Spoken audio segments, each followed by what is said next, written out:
Зохиолыг бичсэн О. Багбанд. Зохиолыг уншсан Б. Очор. Жинчин.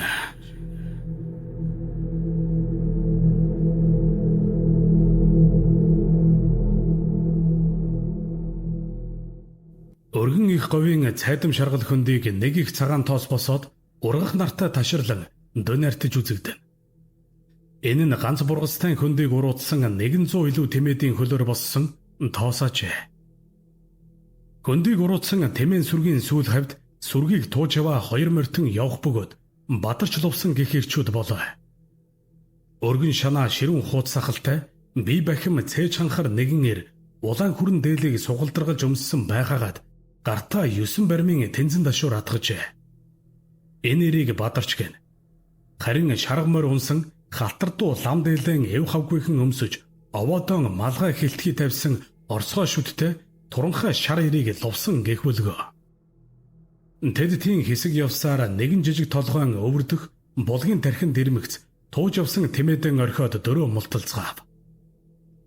Лувсан ганцганаасаа ширэн богцоон тайлж авах зураан. Өвгөн нь цай пур хийлгэж бай. Чи мордон услнуудаа. Гэмээлээ. Бадарч хариу болгож толгой дохиод тэгж үзье. Гэснэн их л ёчтой инээсээр 2 морин хөтлөд булгийн доод руу алхав. Лувсан харин шуудхан л гал түлж 3 чулуу тулаад жижиг ширмэн тогоонд цай уйлээ. Хэсэг болсны хойно цайч даргилтал буцлав. Тэгтэн лувсан ширэн богц руу гараан оруулж хэсэг болоод хэдэн годгор шар бурцаг гаргаад тогоотой цайруугаан үйчгэв. Харин бадарч мордон хөтөлсөөр дэрэгдэн ирээд чийч бүр тогоондон орхно гэснэн хүд инээлээ. Лувсан бадарчин өдөөс муухан хялам хийснэн их л уцаартайгаар хэлээд юу гэвдээ хэд хоног морины нуруунаас салсангүй. Харин энэ муу нуруула заадлаараа салах шахав. Өлсөд бүр өөрсөвчүүтэйгэж наалтлаа. Гэд галдаан хэдэн ширхэг аргал нэмэв. Бадарч хаанайл инээсээр галын дэргэд ирээд чээч баазаахгүй ирвэнд сайн хүлгийн явдал даахгүй хэдхэн хоногийн өл даахгүй гэснэн газарт завлан суулаа. Инхүү 2 ир хоржон инээдэн болсоор эрийн борцай очиж чансан халуун борцыг ширшир хийтэл зулгаасаар хөл амрааж нуруу тэнэлгэн суувэ. Зорсон газраа хүрэхэд тэдэнд дахиад хоногийн газар бий билээ. Нар ийсэн нэгэн сайхан хөндөд том баг нийлсэн 10-аад гэр үзэгдэн. Гэрийн гадуур хөл хөдөлгөөн ихтэй хүм мал багшралдан. Энэ бол Паган баяны хот айл болоо. Нар хамны толгойд хүрхийн хэрд 200 орчим тэмээ туулсан бадарч лувсан нар Паган баяны гадна ирэв. Тэд тэмээдэн орхиж мордон уяад чуутхан л их гэрийг зүгэллээ. Их гэрийн хоймроо Паган баян төөхрийн хаш сурвалтай гансаар тамхи нэрж дунд гарын мөнгөн аяганд цай очиж сууна. Түүний залуу эхнэр сүндэр идэ цагаа базааж гэр доторх ажлыг төвхнүүлнэ. Тийм байтал гаднаас бадарч лувсан нар орж ирээд мэд мэдлээ. Паган дээлийн товчийг товчилж малгайгаан өмсгөн тэдэнд хөл алдан хэрэндэл хүндэтгэж буй хэрэг ажээ. Бадарч лувсан 2 гэрийн баруунд гарч суухад Пагмын залуу эхнэр сүндэр цай идэ байрав. Пагама за та 2 минь сайн яваад ирв үү? Яасан их удва? Гэхүйд бадарч харин тийм ээ. Хэдэн тэмээгэн олж бөгнүүлэх гэж чамг байлуудлаа. Хагас нь бүр баруун наранд хүрсэн байдаг шүү.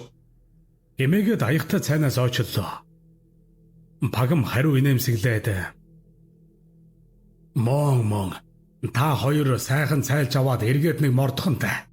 Ирсэн тэмээнээс торм инг нээлсэн 30-аадыг туугаад галсан ахын дооч 30 атаар сольж өгөх бах. Тэрийг нь туугаад ир. Найдантай хамт явна үсттэй. Тэгье таач энэ жил дөрөвхөн хөдлөхнө янз нь. Юу бацаахав. Харин та 2 жинд явах хүн хүчийг өөрсдөө мэдээд болгоно биз. Тэр тэгэлгүй яах вэ? Харин та нөгөө амлснаа мартаагүй юм байгаа үсттэй. За хаанаас ах нь заа гэвэл яваагүй хүн. Эрчүүдийн хооронд энэ мэт яриа өрнөнө.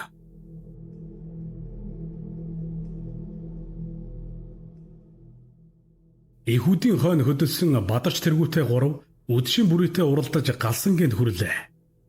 Галсангийн ноход гэж шөнө өрөө харсан хүн араатан гэж андуурам бяруу шиг том лагс хотож 3 банхар байхагаад тэмээ тууж иргэстийг андж шуугна. Харин нохой боргох эл чимээнэр галсангийн дунд охин цэе гэрээсээ гарч нохтон хоржээ. Тэр 3 гэрт ороход галсангийн эхнэр сүрэнгих тарган шарвгай тогоо дүүрэн таргууны мах чанаж байх ба тэр 3-т цай айгалж бариад идэ тавив. Харин гэрийн эзэн галсан баян эзгүй байлаа. Бадарч галсан анхаа хайчавэ. Гэхүйд сүрэн ах чинь энэ хүн айлд очиж авлага авна гэд явсан. Одоо ингэсгээд ирэх бах. Алив цая миний охин гаднаас аргал оруулж ир. Гэд охин руугаа харав. Тэгтэн найдан багхан ичимгүрсэн байдалтайгаар би хамжээ. Гэчгээд толгоогоо илсээр цаяг дагаж гэрээс гарлаа. Их говийн энгүү цэлмэг тэнгэрт төм буман одод түгжээ. Цэе найдан 2 гадагшаа гарч хураалгастай аргал руу чимээгүйхэн халгацгаана. Тийм байтал цэе чи чинь ирэхгүй ямар их удаа гэж зөөлөн хэлээд ичингүй ирэв. Тэгтэн найдан айдуухан инээмсэглээд харин пагмахын ажил ойрд жаахан их байла. Сонноос энэ өвл бадарч ах намайг жинд авч явна гэсэн. Гэд баяртай мэдээ хэлсэн шиг нүдэн сэргэв. Харин цэе баярлсангүй. Тэгээд чи намайг орхиод тэр хол тийм удаан явах гэж юу? Хэмээн төнлөө. Найдан хэсэгтэй л буруу үг хэлсэн мэт бантаад. За яалаа гэжтэй би хүрээд л ирнэ. Бадарч ах хэлэхдээ жинт хэлсэн ат, жинт явсан 92 хат суудаг гэж хэлсэн. Би чинь эр хүн болоод чамдаа бэлэгтэй ирнэ шүү дээ. Гэж хэлээд цэегийн духан дээр зөөлхөн бас удаанаар үнэрлэв. Говь нутгийн их улаан наран алгуурхан мандахтай зэрэгцээд бадарч тэргүүтэй 3 тууж ирсэн тэмээдийг атар солиод хөдлөв.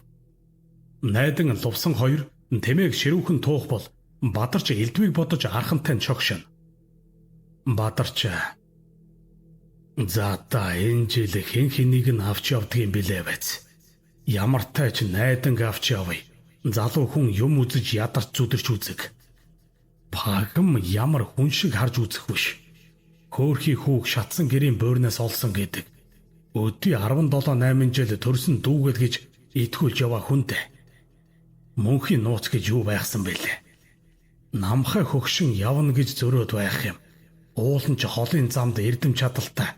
Үххээс бусдыг үдсэн хөгшин зарингийн тус хаа мундахав. Аян жингийн ай даах болов. Хэмээн элдвийг бодон шогшуулна. Тэд тэн явсаар баян пагмын гадаа ирлээ. Тэднийг харсан пагма. За ашгүй минь та хэдэд дуулгах сайхан мэдээ байна. Хүрээнээс их том ноён ирсэн гэн. Ноёнд зориулж багхан наадам үүсгэж байгаа сурагтай. Гэд найдан руу харав. Тэгтэн бадарч ашгүй минь гэж ойрд жаахан чилээд байсан юм. Нэг зодоглоо байц. Хэмээлээ. Харин пагам ёжтой инээмсэглээд за чи яахав зодоглол биз? Энэ найдан нэг ноцолдуулна байгаа. Ингээв.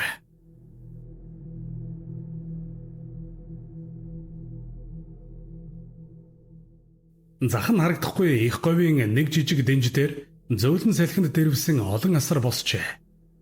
Тэдгээрийн хоймрын асарт хөөргийн толгой шиг бүдүүн зандан ирэх зүүж ганган ногоон дээлэн дээр хар хүрэм өмссөн отго жинс бүхий сүрлэг малгайтай ижил ноён ямаан сахлаан элбэж сууна. Хошуу ноён артаг эл ноёнтой зэрэгцэн суужээ. Бүхийн барилдааны үзүүр түрүү эхлэв. Баруун зүүнний засуулуудыг ханруулсаар бадарч найдан 2 харцах шувуу адил дэвэн дэвсээр гарч ирхэн тэрэ.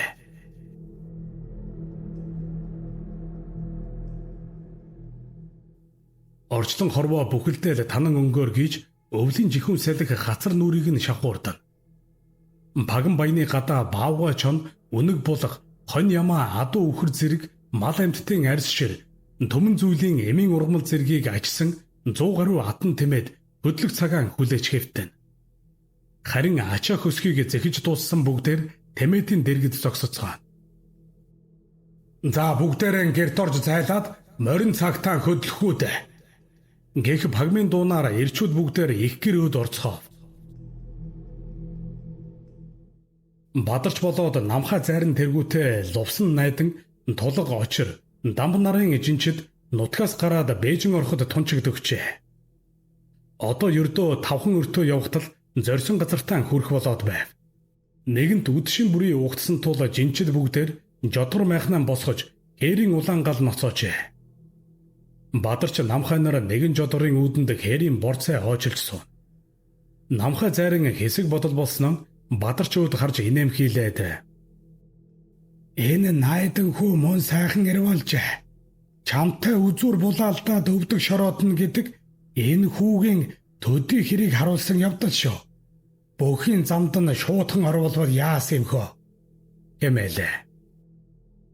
Бадарч үнд нь таата байгаа бололтой хөд хөхрөөд хэлээд юугүй ах минь. Жингээс буцаж очоод готов заанд шав оруулах санаа байна. Би ямар хүнд юм зааж өгч чадахгүй ш. Гэснэн алив та айн замын үлзий буйныг нэг үзээд хийж хэмээлээ. Намхай царин чимэг хүүхнэр өврөн ухаж хэсэг болоод хулсан хуур гаргаж амандан бариад нүдэн анлаа. Өвгөн зарин хууран татаж хэсэг болоод за одоо юу ажрах вэ? Бидэнд оноосон гай барцад алга дор бүрнээл үүлэн хийчээж явбал болох. Эмээгээд хулсан хууран өвөртөн лавхан хийв. Паган баяны эртний түнш Фүүцигийнх хөгшин данжаатын пүүсний хашаанд Бадарч тэргүүтээ жинчид иржээ. Хашааны өндөр даман хаалга нээлттэй тул тэд шуудхан л явж оров.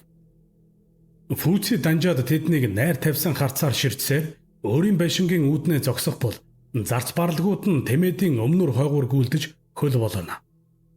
Бадарч унаа тэмээнээсээ буугаад Фүүци дээр очиж амар мэнд мэдлээ. Фүүци их л найрсгаараа хаяа та нөхөд их сайн явж ирав.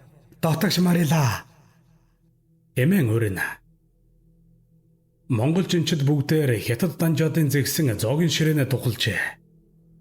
Найдан тулга нарын залуус анх удаал энэ мэт хоол идэ элдв амттай арх сархтыг харж гайхширна. Харин Бадарч хизээний дайлуулж сурсан нь нэлд магна тэнгэрсэн.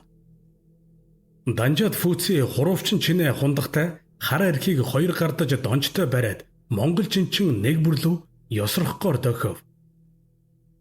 Тэгснэн Пагам ёсотой миний түншава та бүхэн өнөөдөр ихээ сайн амрахаа шүү. Маргааш өдрөө данса тооцоо нийлэх болно. Гэд хундахтай архиан нэг амсгаагаар хөндрөв. Өглөө болжээ.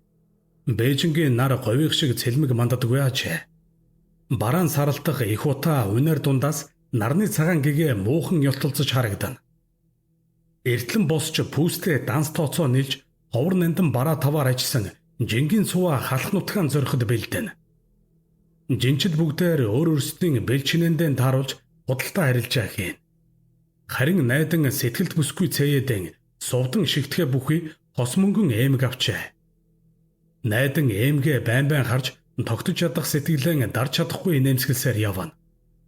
Харин Бадарч бол тэр паган баяны загсан даалгасан бүхнийг ёсчлон биелүүлж өөрийн биеэр данс тооцоог бүртгэж байлаа. Түүнд өөрөөр сонирхож шохорхох зүйлч гэж байсангүй. Сансан хэрэгэн нэгэнт бүтээсэн жинчид 4 хоног яваад нутгийн дээс алхажээ. Бээжингээс гарсаар хамгийн их яарч яваа хүн бол найдан. Найдан тэмээгэн жонжуулсаар Бадарчтай зэрэгцэж ирээд аха нутагтаа орж ирэх яасан сайхан юм бэ гэж хүүхдэрхүү инээмхийлв. Хариуд нь Бадарч ёжтой жумалзаад. Тэмээ тэгэлгүй яах вэ? Гэхдээ галсан ахынд хүрэхэд бас чиг болоогүй байна даа. Эмээснэн хэг гинээлээ. Найдан чимээгүй инээмсэглээд толгоогоо маажна. Тэгтэн Бадарч инээхийг болж царайгаа төв болгоод за тэр яах вэ? Ингэсгээд буудалцгаа гэж цаадуулдан хэлээдэх. Хэмээв.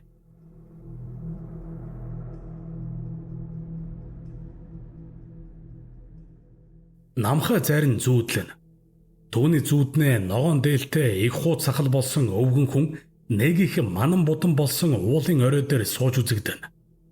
Эл өвгөн удмын минь 6 дахь үе билээч. Ургийн минь 6 дахь хэлхээ билээч.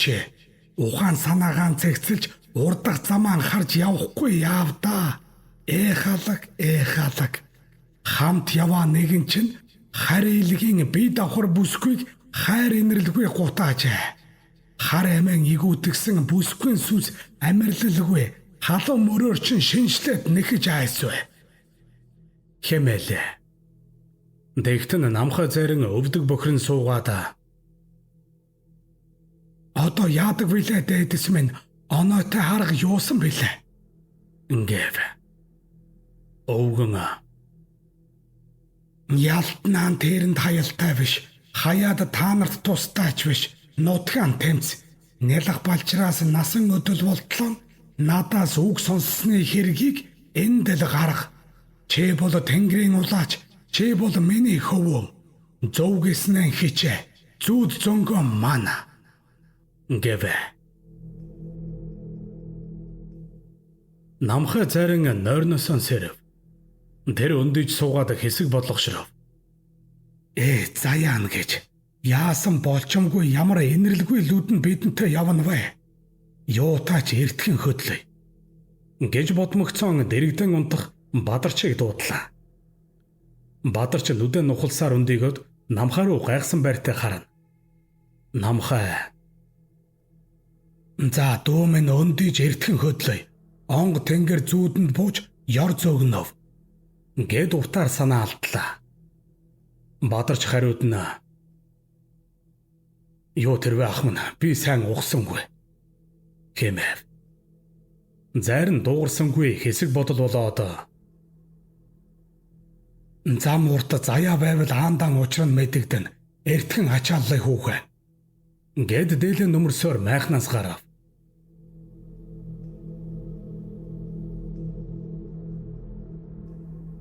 Жинчид замдан гарч өглөөнөөс хойш дуугаан хураасан намхай зарин хүн нэг бүрийг ажсаар явна. Түүний нүднээ тулга ирэхгүй өрдөжээ. Намхай зарин хэргийн эзэн энэ лүдэл байжтэй. Сүнсэн тонилмор чинь одоо яалтай билээ. Үхэх хийгээд сэхэх нь бүгдэд нэгэн адил болсон энэ цагт үүнийг улайлгаад чи яах вүлээ? Хэмээн бодлогошрно. Энэ үед Бадарч намхайн дэргэд зэрэгцэж ирлээ. Бадарч их л санаа зовсон байртайгаар намхай руу хараад намхайгаа юу болоод байна вэ? Гэж айдуухан асуулаа. Намхай. За Бадарч минь бид Бээжингээс нэхүүлтэй гарснаа мэдээгүй явжээ. Гэхэд Бадарч нүдэн том болгож юу нэхүүл? Дээрэмчин тонулчин дагаа юу? Гэд ташууран чангахан атгалаа. Намхай харин тайвнаараа. Аяар гэм юуныхан дээрэмчин байх вэ? Гэснэн шивнэг шахам зөөлнөөр биднийг тэрэн дагжээ. Өнөөрөө буудалхтал ирэх болов. Тэр зүйлтэй нэг л таарвал дахиад амьд хүнтэй таарахад байх. Гэд чимээгүй болов. Бадарч дуугарсангүй хэсэг яваад та үнэн хэлж байгаа бол бид яах ёстой болж байна. Хэмээлээ. Намхай зарин бид явдгаараа л явна. Гэхдээ үг бүрийг минь хичээх учиртай шүү. Гэвэ. Нар жаргахын өмнөхөн жинчид буудалжээ. Том жижиг 3 жодгорон босгоод байтал өмнөдөөс 3 морьтой хүн айсуу үзэгдэв. Үүнийг харсан намхай зарингийн царай нь ирэхгүй бараалаа. Намхай гал түлхээр ноцол намхай гал түлхээр ноцолдох очрыг дуудав. Тэгснэн 3 морьтон руу заагаад "За хүмүүн бусаддаа очиж эхэл. Энэ ирж байгаа хүмүүстэй хэнийхэн ч бүү дуугар гээрэ. Ямар ч хариу үйл үзүүлж болохгүй" гэж яруухан хэллээ. Очир бүр гайхаж хоцроод асуух байдалтайгаар намхай руу харав. Намхай 3 морьтон руу дахин зангав. Тэгснэн "Морь болоод хүний амнаас халуун уур гарахгүй байгааг чи харж байна уу?" гэмээлээ. Очир гайхсаар үүдэн хомрын зайд ирээд мордоос буух 3 эрийн зүг ширтэв. Намхай зарингийн хэлдэг үнэн ажээ. Очир шалуухан босоод бусад руугаан явлаа. Харин намхай ил галын дэргэд суусаар үлдэв. 3 морьтон шуудхан л намхайн өмнө ирээд завлан сууцгаав. Өвгчөөр болоод дунд иргэм насны бас баг залуу 3 хүн байгаач. Намхай дуугүй гансаан нэрж суусаар. Гэтэл дунд иргэм насны хууд сахалтай ирээ. "Та бүхэн замаа жаахан хаазааж ээ" гэж тавлсан хахир хоолоогоор шивнэв. Намхай мөн дуугарсангүй. Харин энэ үед бадарч бусдыгаа дагуулсаар тэдэн дээр ирлээ. Тэд бүгд очроос үг сонссон тул эргэстийг ажиглаад чимээгүй зогсоцгоо. Өнөөх хуузэр хахир хоолоогоор хөр хөхрөөд "Та нар ч буцах замаа олохгүй дэх шүү. Одоо яалтай билээ" хэмэв. Гэтэл намхай "Халуун цустай хүмүүн бидэнд үгээр та нартай хэлцэх зүйл үгүй. Зайлцгаа" хэмээн чангаар хэлснэн баруун гарын бугуйнд байх 3 хонгинууран сэгсэрч дуугаргав. Ингэхдээ зэрэгцээд үхэрүүд гол зурм чангаар хөхрөлцөөр нүдэн дээр нь сарниж үгүй болох нь тэрэ. Энэ бүхнийг харсан жингийн ирчүүд бүгдээр өөрийн ирэхгүй давхын цочлоо. Намхай зарин бусад руугаан эргэж харлаа. Хэнэн ч үг дуурсангүй бүгд намхайг ширтэнэ. Намхай "За хүүхдүүд минь та нар сая өөрсдийн нүдээр үзлээ. Бид адын хорлолоор үхэгсдийн нутагт орж ирсэн нь энэ. Энд өдөр нь наргүй шөнө нь саргүй юм. Хэрвээ нар болоод сарыг харах бол тэр цагт бид эндээс гарсан гэж бодох юм шүү. Бидэнд таарах хэм бүхэн амьд биш гэдгийг санаарай. Ам мэнд нутгийн зах хүрч чадвал эндээс гарах замыг хайх болно" хэмээлээ. Бүгдээр бас л дуугарсангүй. Намхай гинэт нүдэн том болгоод "Гүй тулга хаан байна" хэмээлээ. Жинчид бүгдээр саял нэг сэхэн авч бие биенээ харав. Тулга үнэхээр байхгүй ажээ. Тулга хэмээн бүгд орилдож хайх боловч тулга олдсонгүй. Хоолоогоо сөөтөл орилсон хүмүүс арга мухардаж эргээд тэмээд дээр нь цуглав. Бадарч "Одоо яадаг хэрэгвэ?" хэмээн найдлага тэнсэн өнгөөр асуулаа. Намхай бодон шир дөрөвгөх чинь л болоод байна да хүүхдүүд минь" гэд уртаар санаа алдав. Найдан "Гүй тэгээд энэ муу ёрын газар нэгнийгээ үлдээгээд явах гэж бахнар минь" гэж хэлээд бүгдийг тойруулж харав. Гэвч хинч дуугарсангүй. Үнэн дээр тэд амин бодоод дуугараагүй хэрэг биш, юу гэхээч мэдхгүйдээ тийм үл дуугарах билээ. Харин намхай зарин бусад руугаан харж өврөн ухах зураан "Хүүхдүүд минь галдаан ойртоод сууцгаа. Би хуур татаж үзье дээ" гэмээв. Бүгд зөвхөн зарингийн хэлснээр үйлдэв. Намхай хуур татаад хэсэг болов. Тэгснэн нүдэ нээж "Тулгыг хайгаад хэрэггүй болж хүүхдүүд минь. Өнөө шөндөөн элдв юм болохгүй байх. Маргааш эртхэн хөдлөе дөө" гэмээлээ.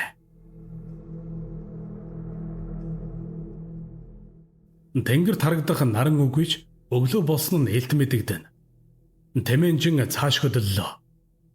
Бүгд л үг дуугүй айдас төгшүүрт эзэмдүүлсэн мэт явна. Зам зуур айл гэрүүд олон таарч адуу мал туусан хүмүүс харагдах хэдийч бүгдээр намхай зарингийн үгийг сахиж хараагүй мэт өнгөрүүлнэ. Жингийн хамгийн сүүлд найдан учир хоёр зэрэгцэн явхаажээ. Гэнэт тэдний араас хүн инэг чимээ сонсогдов. Найдан очирд хандаж "Очрахаа бити эргэж хараарай" гэж шивгэнлээ. Гэсэн ч оройдчээ. Очир аль хэдийнэн эргээд харчихсан байв. Тэдний архан талд хөх торхон дандаа өмссөн хятад хүүхэн нүүр дүүрэн инээгээд алхаж явхаажээ. Очир хурдхан нүүр буруулж урагшаа харлаа. Гэсэн ч зүрхэн хүчтэй цохилно. Очир би харцглаа.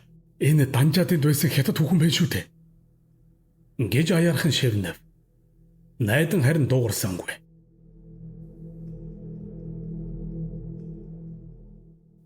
Шөнө дунд хэдийн өнгөрчээ. Хичнээн айдас давтаж яваач аян замд ядарсан жинчид нойрон давтаад байв. Харин очир амьсгалж чадахгүй бөглөрөг шахаад гэнэт сэрчихлээ. Түүний цээжин дээр өдрийн таарсан хятад хүүхэн гараад мордчихсон 2 гараараа хоолойг нь боож байхаажээ. Очир хэрэндээ л эсэргүүцсэн ч хүчрэхгүй хий дэмэл хоолой нь хягтна. Тийм хэсэг байснаа гэнтэл нөгөө хүүхэн Миний хорог өгөөч хэмээн гол зурам чангаар хашгирав. Ингэхтэн зэрэгцээд хүүхний үс салхинд хийсэх мэт дээш босоод царай нүүр нь үзлийн төрхтэй болж хувирхан тэрэ.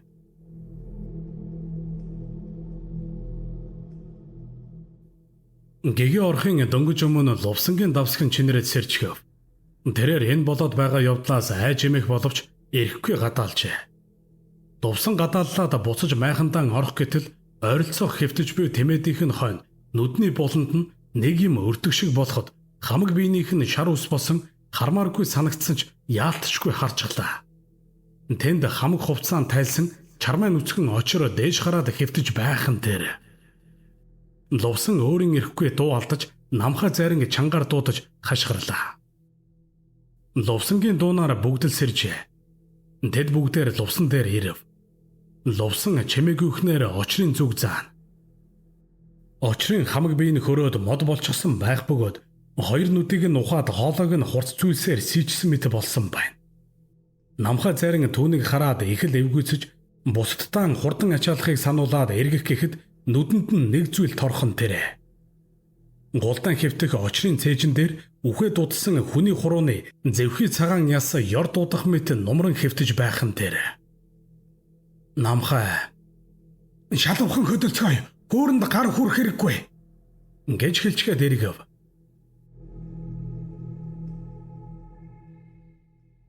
Жингийн цуваа мөн замдан оржээ. Бүгд л бах байдгаараа найдан бодол болсоор зам ширтэж явна. Тэрээр ингээд л цуваад өгөх юм байх та. Муу цээ минь хөөрхий байна. Бадарчаах цээ хоёроос минь өөр намаг гих хүн байх биш. Пагам ах бол төрсөн байдлаа хэлсэн имшгэл сэтгэлтэй хүн. Гихмитийг бодож явна. Тийм байтал тэдний замыг тосоод нэг хүн явх үзэгдлээ. Найдан арагшаа эргэж бадарч дээр очиод "Аха тэрийг хардаа яг зам амдаад байна. Яалтчгүй таархантай" эмээв. Одоо бол бүгд л тэр хүнийг харжээ. Ойртон үзвэл яртай хар мотор таяг хийж тулсан үрчгэр хар эмгэн байх бөгөөд жингийн цувааг ойртоход "Хоолоо надад хоолоо" хэмээн хашгирхаажээ. Бүгд л тэрхүү үзлэн эмгэнээс харц буруулахыг хичээнэ. Харин намхаа зарин явдал дунд ширэн богц ухаж эдэн готгор борц гаргаад эмгэний зүг шидчихв. Эмгэн шидсэн борцыг газар тунгалгүй шүүрч аваад эгээл араатан мэт архин хүрхэрсээр идэх ажээ. Яг энэ мөчөд эмгэний хажуугаар өнгөрч явсан дамба. "Үхээртэй хоолоо хуваадаг болох нь" гэд өөрийн ирэхгүй шивэнчгэв. Эмгэн сортос хийх шиг болж дамб руу харлаа. Дамб ч үүнийг мэдрэв. Эмгэн дамб руу цоо ширтэж байснаа "Өнөөдөр чи үхэх болно" гэж хахир хоолоогоор шивэнлээ. Дамб гэрийнхэн хойморт таатай энэмсэглэж суух бөгөөд эхнэр нь ууран савссан адууны халуун махыг цар дүүргэж өмнө тайлбав. Ингэхтэн дамбын хідэн хүүхдүүдж тойрч суугаад халуун бүлээрэн хооллохоор зэхэн. Гэтэл гинэт гэрийн гадаа нохой боргуулсаар хэн нэгэн эсгийн үдийг нь сэвхийтэл ороод ирхэн тэр. Дамба багхан цочоод өөдрүүгэн харлаа. Өдрийн хоол нэхэд явж байсан үрчгэр хар эмгэн одоо гэрт нь ороод ирсэн байхаж. Эмгэн дамб руу харж шүдгүй буйлан ангайлхан инээгээд. Надад мах, аюу маха. Гэсэр өөдөөс нь дайрав. Дамба хардарсан зүүднээсээ цочж сэрлээ. Зүүд байж хэмээн бодсон дамбыг эргээд нүдэн аних зурд майхных нь үүднээс Надад мах, чиний мах хамттай байгаа та. гэг хахирдуу хатхан тэрэ. Дамб угсгийн өндөгөөд таг хөшчөв. Өнөө хэмгэн өөдөөс нь тас ширтээд ясан гараан сарвайж байхаж.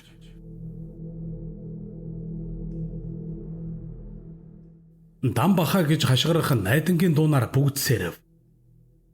Тэд бүгдээр дамб найдан хоёрын унтаж байсан майханд очвол тэднийг нүд халтрэм зүйл угтах нь тэрэ. Бүгдээр таг хөшиж орхижээ. Дамб хөлөөн жиж суусан чигтэн өгсөн байх бөгөөд эгээл бүхэл биенийх нь махыг шулаад авчихсан мэт данхар том толгойтой борц шиг хорчгор зүйл болоод хувирсан байх нь тэр. Бүгд өөрийн ирэхгүй л харц бурууллаа. Жинчид анх долуулан гарсан бол өдгөө дөрвүүлээл үлдэжээ. Бүгд л үг дуугүй ачааллаж эхлэхэд намхай зайран Бидэнд одоо энэ ачаа хөсхийн хэрэггүй. Гүн бүрт унлаг болох хоёр тэмээ аваад үлдсэнийг нь суллаж орхи. Би онг тэнгэрэн залж арга чарга хай. Гэмээлээ. Бадарч найдан лувсан гурав BBC-ийн зүг хараад чимээгүйхнэр тэмээдийг суллаж эхлэв. Харин намхай зайран өөрийн жодгортон ороод чимээгүй боллоо. Тэмээдийг суллаж дуусаад байх үед намхай зайран өөрийн хуйг дуулга хэцгингэргийг бүрэн агсаад жодгороос гарч ирэв. Намхай тамлаг дуудлагаанд дуудаж эхэллээ. Намхай хязгаар нь үл харагдах их үйлсийн дунд завлан сууж байхаач. Түүний өмнө өтгөн цагаан сахалтай өвгөн хүн ирээд баруун гарын алгаар магнайт нь зөөлөн хүрэв. Тэгснэн Үйлт нэгний харгайгаар та нар тэнд мөнхөд байгаар харагджээ. Өөхөкстэн ертөнцөд бидний эрх хэмжээтэй тул хичээвч хийх үйл мөхсдөв. Өөхөкстэн ертөнцөд амьд хүмүүн 3 хоногоос илүү орших учиргүй. Харин та нарын дотроос нэг нь тэндээс гарах учиртай. Хэн гэдгийг хэлцэж шийдээд өдөр шөнө хуваагдах цагт үдэж буцаахыг бод. Гэмээлээ. Намхай зайран үг дуугүй бөхөв. Бадарч лувсан найдан гурвуул намхай зайрангийн өмнө суун. Намхай хэнгэргэн дэлтхийг ааж ухнаар болж эсэг нам суугаад майхавчаан авлаа. Тэрээр бүгдийг тойруулан харав. Намхай.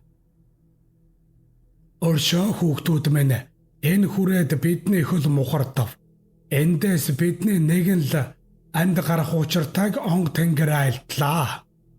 Одоо өдөр шөнийн цаг айсвэ тул та гурав хэлэлцээд нэгийг нь сонго. Үүнээс цааш бидэнд цаг үгүй. Бид аль хэдийнэ 3 хонсон байна. Гэмээлээ.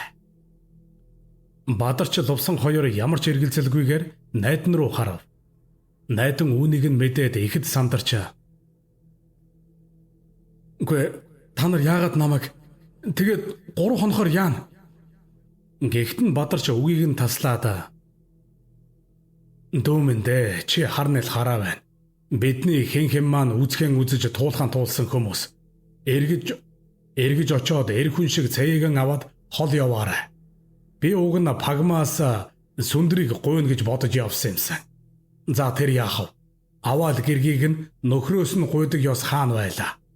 Гэд хүд хөхөрлөө. Бүгд нам гүн болов.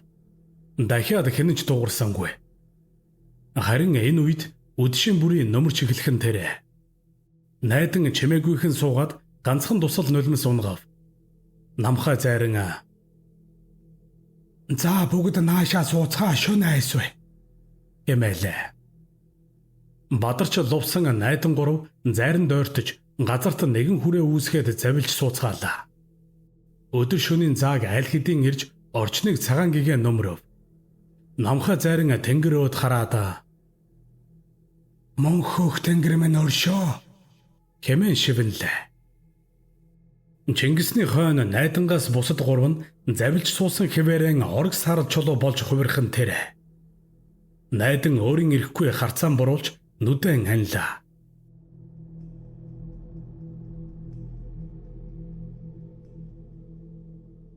Уруул нь амгалтаж хоолой нь хатаад ухаан орсон найдан нүдэ нээлээ. Дөнгөж нэгдэж буй сүмгэр нүдэнд нь гэрийн тоон нь харагдах бөгөөд нэг их сайхан дулаан мэдрэмж ирэхгүй төрөв. Найдан толгоогоо алгуурхан эргүүлж гэрийн эргэн тойрныг ажиглавал нутгийн айл болох галсангийнт хэвтэж байхаач. Гэрийн эсгийн үүд сөхөгдөн нэгэн бүсгүй орж ирээд аав ээж найдан маань ухаан орж хэмээн баярлсан өнгөөр хашгираад хажууд нь ирж өвдөглөн суулаа. Энэ бүсгүй бол найдангийн сэтгэлд бүсгүй Цэйэн байв.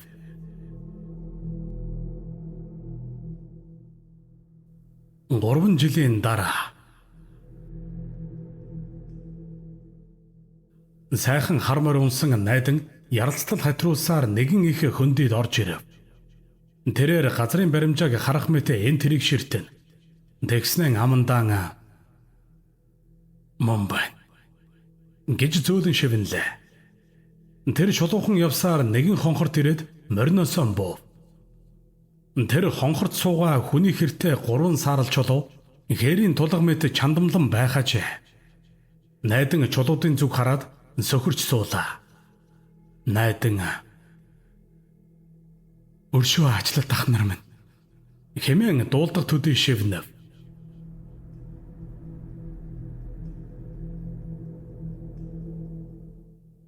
Үйлийн үр гэдэг үсний ширхэгнээс нарийн тооцогддог. Үйлдсэн л бол үйлийн үрэн эдлэн. Өөрөө л бусдад ч гайг нээлзаан. Амьдтан эдлээгүй бол үхээд сүнсэн эдлэн.